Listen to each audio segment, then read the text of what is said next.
జిల్లా మల్యాల మండలంలోని పోతారం రైతులు తీవ్ర ఇబ్బందులు ఎదుర్కొంటున్నారు. ధాన్యం కొనుగోలులో ప్రభుత్వం అలసత్వం వహిస్తుందని ఆరోపించారు.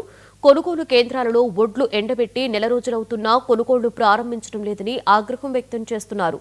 మాయిశ్చర్ పరీక్షలు పూర్తయినా ప్రభుత్వం కొనుగోలు చేయకపోవడంతో తీవ్ర అసహనం వ్యక్తం చేశారు.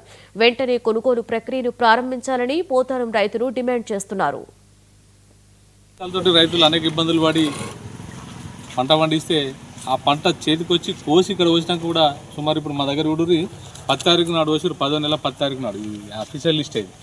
10వ నెల 10 తారీఖు నాడు వస్తే ఇవాళ 6 తారీఖా అంటే ఎంత ఇంకొక 4 రోజులు అయితే నెల ఒక రైతు వచ్చి ఆ రైతు వడ్లు నెల పండించడానికి 100 రోజులు అయితే అమ్మడానికి 30-40 రోజులు అయితే ఇప్పుడు మొదలు పెడితే లాస్ట్ పోవడానికి 2 నెలలు పడుతుంది.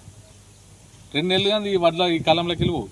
మరి ఇంత కష్టపడితే ప్రభుత్వం కూడా ఒక ప్లానింగ్ లేకుండా ఇప్పటివరకు మిల్లులు అలాటేయాలి. ఈ రోజు వరకు ఈ టైం వరకు కూడా మిల్లులు అలాటేయాలి. ఇంత నిర్లక్ష్యం ఉండి రైతుల మీద ఉంటే ఎంతవరకు మంచిది ప్రభుత్వానికి? తప్పనిసరి రైతుల సమస్యలు పట్టించుకోవాలి. తక్షణమే మిల్లులు అలాటేయాలి. లారీల కొరత లేకుండా, గణేష్ కొరత లేకుండా, సుధీర్ల కొరత లేకుండా ఎలాంటి ఇబ్బందులను అధికారులు తక్షణం పట్టించుకోవాలి. తక్షణం ఈ సమస్యను సాల్వ్ అయిపోతే ఖచ్చితంగా రేపు యాక్షన్లో ఉంటాం. మేము రైతుల పక్షాన పోరాటం చేస్తాం.